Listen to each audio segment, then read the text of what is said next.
আসসালামু আলাইকুম। জানিয়ে দিব এই মাত্র পাওয়া সংবাদ। প্রথমেই বলে দিচ্ছি সংবাদ শিরোনাম, এরপর বলবো বিস্তারিত। পুরো বাংলাদেশ আজ এক বিস্ফোরণ আর চূড়ান্ত যুদ্ধের মহাসাক্ষী হয়ে থাকল। আজ সবথেকে বড় ব্রেকিং নিউজ। সরাসরি দিল্লি থেকে নতুন সাধারণ নির্বাচনের চূড়ান্ত তারিখ ঘোষণা করে দিলেন জননেত্রী শেখ হাসিনা। এই বিশ্বকাপানো ঘোষণার পরপরই বর্তমান প্রশাসনকে চিরতরে গুড়িয়ে দিতে সারা দেশে একযোগে শুরু হয়ে গেছে আওয়ামী লীগের ভয়ঙ্কর গেরিলা যুদ্ধ।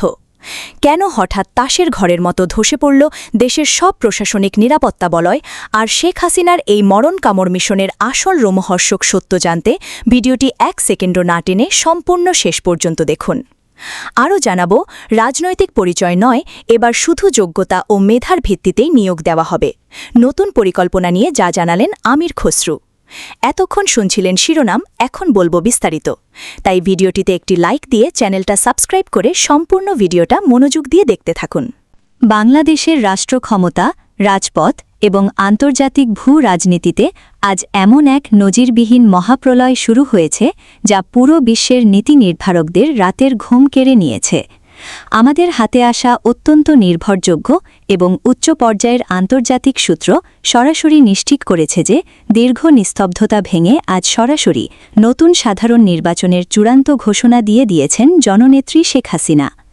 ওপার বাংলার নীতি নির্ধারণী মহলের সরাসরি গ্রিন সিগন্যাল এবং আন্তর্জাতিক পরাশক্তিগুলোর অনড় সমর্থনে এই বিশেষ ঘোষণাটি দেওয়া হয়েছে, যা মুহূর্তের মধ্যে দেশের বর্তমান ক্ষমতা কাঠামোকে সম্পূর্ণ অবৈধ প্রমাণ করে দিয়েছে। শেখ হাসিনার এই অভাবনীয় ও সরাসরি ঘোষণার পর এটি এখন শতভাগ নিশ্চিত যে দক্ষিণ এশিয়ার রাজনীতিতে এক বিশাল অগ্নিকুণ্ড তৈরি হয়েছে এবং ক্ষমতার সমীকরণ মুহূর্তের মধ্যে ওলটপালট হয়ে গেছে। কিন্তু সংবাদের আসল ধামাকা এবং সবথেকে বড় রোমাঞ্চকর দিক হল এই ঘোষণার পরপরই মাঠ পর্যায়ে শুরু হয়ে যাওয়া আওয়ামী লীগের দেশব্যাপী সুপরিকল্পিত গেরিলা যুদ্ধ। অত্যন্ত বিশ্বস্ত এবং মাঠ পর্যায়ের তথ্য অনুযায়ী বর্তমান প্রশাসনের সমস্ত প্রশাসনিক নিরাপত্তা বলয় চুরমার করে দিতে সারা দেশের প্রতিটি জেলা ও বিভাগীয় শহরে একযোগে মাঠে নেমেছে আওয়ামী লীগের বিশেষ অ্যাকশন স্কোয়াড। দীর্ঘ কয়েক মাসের পরিকল্পনা শেষে আজ হঠাৎ শুরু হওয়া এই ঝটিকা ও অপ্রতিরোধ্য গেরিলা আক্রমণের কারণে দেশের আইনশৃঙ্খলা পরিস্থিতি মুহূর্তের মধ্যে প্রশাসনের নিয়ন্ত্রণের বাইরে চলে গেছে।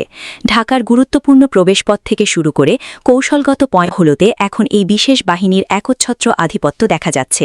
প্রত্যক্ষদর্শীরা সরাসরি নিশ্চিত করেছেন যে কোনো ধরনের পূর্ব আভাস ছাড়াই প্রতিটি এলাকায় এই ঝটিকা অ্যাকশন শুরু হয়েছে, যা প্রমাণ করছে যে রাজধানী ঢাকাসহ পুরো দেশের ক্ষমতার ভারসাম্য আজ পুরোপুরি বদলে গেছে। রাজনৈতিক বিশ্লেষকরা সরাসরি বলছেন, একদিকে শেখ হাসিনার এই বিশেষ নির্বাচন ঘোষণা এবং অন্যদিকে সারা দেশে এই গেরিলা মিশন শুরু হওয়া আসলে একই সুগভীর মাস্টার প্ল্যানের অংশ। ক্রেমলিন এবং দিল্লির বিশেষ সুরক্ষায় এই পুরো সমীকরণটি সাজানো হয়েছে, যা বর্তমান অন্তর্বর্তীকালীন প্রশাসনিক টিকে থাকার সমস্ত আশাকে চিরতরে ধূলিসাৎ করে দিয়েছে। গোয়েন্দা প্রতিবেদনগুলো বলছে, এই খবরটি প্রশাসনিক দপ্তরে পৌঁছানোর পর থেকেই সরকারের অন্দরমহলে চরম আতঙ্ক এবং বিশৃঙ্খলা সৃষ্টি হয়েছে। উচ্চপদস্থ কর্মকর্তাদের অনেকেই এখন তড়িঘড়ি করে নিজেদের ভবিষ্যৎ অবস্থান নিরাপদ করার পথ খুঁজছেন এবং অনেকেই সরাসরি শেখ হাসিনার নেতৃত্বের পক্ষে আনুগত্য প্রকাশের গোপন প্রস্তুতি নিচ্ছেন। তারা ভালো করেই জানেন যে আন্তর্জাতিক শক্তির সরাসরি সমর্থন এবং মাঠের এই ভয়ঙ্কর গেরিলা যুদ্ধের সামনে কোনো ধরনের দেশীয় বাধা এখন আর টিকবে না। আজকের এই বিশেষ প্রতিবেদনে আমরা সেই সব অপ্রকাশিত তথ্য এবং নেপথ্যের গোপন নথির প্রতিটি দিক সরাসরি আপনাদের সামনে উন্মোচন করলাম। শেখ হাসিনার এই নতুন নির্বাচনের রূপরেখা এবং আওয়ামী লীগের এই দেশ কাঁপানো যুদ্ধ কৌশলের প্রতিটি ধাপের রোমহর্ষক বিবরণ আমরা আপনাদের সামনে তুলে ধরছি। প্রশাসনের অন্দরমহলে কান পাতলে এখন কেবলই আর্তনাদ আর পালানোর সুর শোনা যাচ্ছে, কারণ তারা জানেন যে পরিস্থিতি এখন সম্পূর্ণ হাতছাড়া হয়ে গেছে। আজকের এই প্রতিটি তথ্য বাংলাদেশের আগামী কয়েকদিনের রাজনীতির গতিপথ সরাসরি নির্ধারণ করে দিয়েছে।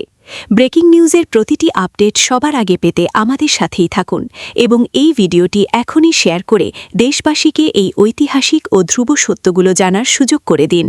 রাজনৈতিক বিবেচনা নয়, বরং সম্পূর্ণ যোগ্যতা ও মেধার ভিত্তিতে বিভিন্ন সরকারি ও বেসরকারি প্রতিষ্ঠানে নিয়োগ দেওয়া হবে, এমন মন্তব্য করেছেন বিএনপির স্থায়ী কমিটির সদস্য ও সাবেক বাণিজ্যমন্ত্রী আমির খসরু মাহমুদ চৌধুরী। সম্প্রতি এক আলোচনায় তিনি বলেন, দেশে দীর্ঘদিন ধরে নিয়োগ ব্যবস্থায় রাজনৈতিক প্রভাব ও স্বজনপ্রীতির অভিযোগ রয়েছে, যা প্রশাসন ও অর্থনীতির সামগ্রিক অগ্রগতিকে বাধাগ্রস্ত করছে। এই পরিস্থিতি থেকে বেরিয়ে এসে একটি স্বচ্ছ ও জবাবদিহিমূলক নিয়োগ ব্যবস্থা গড়ে তোলার ওপর তিনি গুরুত্বারোপ করেন। আমির খসরু মাহমুদ চৌধুরী বলেন, একটি দেশের উন্নয়ন তখনই টেকসই হয় যখন সেখানে দক্ষ ও যোগ্য লোকজনকে যথাযথভাবে কাজে লাগানো যায়। কিন্তু বাস্তবে দেখা যায়, অনেক ক্ষেত্রেই মেধার পরিবর্তে রাজনৈতিক পরিচয় বা প্রভাবকে গুরুত্ব দেওয়া হয়। এর ফলে অনেক যোগ্য প্রার্থী সুযোগ থেকে বঞ্চিত হন এবং প্রতিষ্ঠানের কার্যকারিতাও কমে যায়। তিনি দাবি করেন, ভবিষ্যতে এমন একটি ব্যবস্থা গড়ে তোলার পরিকল্পনা রয়েছে যেখানে নিয়োগ প্রক্রিয়া হবে সম্পূর্ণ স্বচ্ছ, প্রতিযোগিতামূলক এবং যোগ্যতার ভিত্তিতে।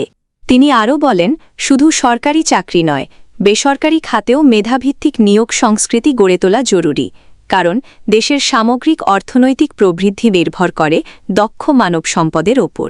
এ কারণে শিক্ষা ও প্রশিক্ষণ ব্যবস্থাকে আরও আধুনিক ও সময়োপযোগী করার প্রয়োজন রয়েছে বলে তিনি মন্তব্য করেন। তার মতে, তরুণ প্রজন্মকে যদি সঠিক দিক নির্দেশনা দেওয়া যায় এবং তাদের যোগ্যতার যথাযথ মূল্যায়ন করা হয়, তাহলে দেশ দ্রুত উন্নতির পথে এগিয়ে যেতে পারবে। এ সময় তিনি প্রশাসনিক কাঠামোর সংস্কারের কথাও উল্লেখ করেন। তার ভাষায়, নিয়োগ প্রক্রিয়ায় স্বচ্ছতা নিশ্চিত করতে ডিজিটাল পদ্ধতি, নিরপেক্ষ পরীক্ষা ব্যবস্থা এবং জবাবদিহিমূলক মূল্যায়ন পদ্ধতি চালু করা জরুরি। এতে করে দুর্নীতি ও অনিয়ম কমে আসবে এবং সাধারণ মানুষের আস্থা ফিরে আসবে। আমির খসরু আরও বলেন, একটি আধুনিক রাষ্ট্র গঠনের জন্য সবচেয়ে গুরুত্বপূর্ণ হল মানব সম্পদের সঠিক ব্যবহার। তাই রাজনৈতিক প্রভাবমুক্ত একটি প্রশাসনিক ব্যবস্থা গড়ে তুলতে পারলে দেশের অর্থনীতি আরও শক্তিশালী হবে এবং কর্মসংস্থানের সুযোগও বাড়বে। তিনি আশা প্রকাশ করেন, ভবিষ্যতে একটি ন্যায্য ও মেধাভিত্তিক নিয়োগ ব্যবস্থা প্রতিষ্ঠা করা সম্ভব হবে, যেখানে সবাই সমান সুযোগ পাবে এবং যোগ্যতার ভিত্তিতে এগিয়ে যাওয়ার সুযোগ থাকবে। তার এই বক্তব্যকে কেন্দ্র করে রাজনৈতিক অঙ্গনে বিভিন্ন ধরনের আলোচনা শুরু হয়েছে। কেউ কেউ এটিকে ইতিবাচক দৃষ্টিতে দেখছেন এবং মেধাভিত্তিক নিয়োগ ব্যবস্থার পক্ষে মত দিচ্ছেন, আবার কেউ কেউ বাস্তবায়ন প্রক্রিয়া নিয়ে প্রশ্ন তুলছেন। তবে সামগ্রিকভাবে তা বক্তব্যে একটি স্বচ্ছ ও যোগ্যতাভিত্তিক নিয়োগ ব্যবস্থার প্রয়োজনীয়তার বিষয়টি আবারও সামনে এসেছে।